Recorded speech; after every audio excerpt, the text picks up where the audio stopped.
Buyurur ki, ya zellezi kana qabla kulli şey.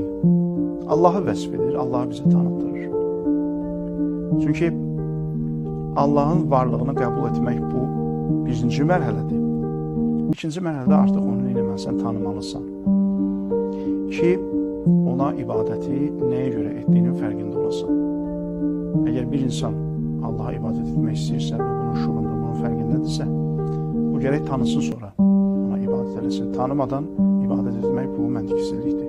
İnsan məntiqinə, ağlına sığmayan, onunla uyğun gəlməyən bir şeydir. Tanımaq üçün də onu eləmək lazımdır, vəsf eləmək lazımdır. Bu duada məsumların dili ilə Allah bizə vəsf olunur. Təbii ki, məsumlar Allahı ən yaxşı tanıyan bəndələr olduğu üçün Allahı ən gözəl vəsf edən də onlardır. Buyurur ki, ya zəlləzi kana qabla kulli şey. O Allah ki, hər şeydən qabaq vardı. Thumma xalaqa kulli şey. Sonra hər şeyi yarattı. Thumma yabqa və yafna kulli şey. Sonra Allah yenə baqi olacaq, var olacaq, mövcud olacaq. Lakin hər şey məhv olacaq. Ya zəlləzi leysə kəmislihi şey.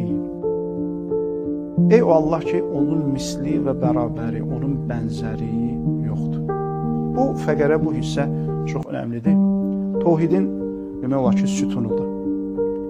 Yəni, müşriklər də nəticədə Allahı qəbul edirdilər, Allahın varlığını etiraf edirdilər. Amma onlar tohid əhli deyildi. Niyə? Bax, bu problemə görə. Leysə kəmislihi şey. Onun bənzəri, onun oxşarı, onun tayı yoxdur.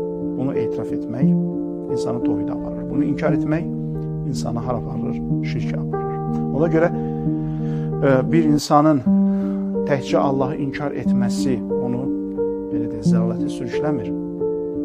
Adam var, Allahın varlığını qəbul edir, amma lazımınca tanımadığı üçün ona görə də zəlalətə sürüklənə bilir. Müşriklər Allahı tanıyırlar, amma lazımınca tanımadıqları üçün, səhv tanıdıqları üçün ona görə zəlalətə sürüklənirlər. Bunun üçün nə etməliyik? Bu açar bilgilərdən istifadə etməliyik, bu açar məlumatlardan istifadə etməliyik ki, məsumların kəlamlarında bu gəlib. Leysə kəmislihi şey, onun bənzəri, onun bərabəri yoxdur. Bir varlıq nə qədər kamil olsa da, nə qədər üstün olsa da, nə qədər üstün məziyyətlərə sahib olsa da, heç vaxt Allahın bənzəri ola bilməz.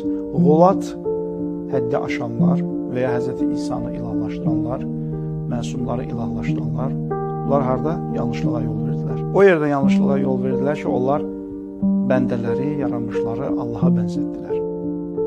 Bu əslində iki tərəfli bir xətadır. Nə deməkdir bu? Yəni, həm Allah barəsində xətadır, həm insan barəsində xətadır.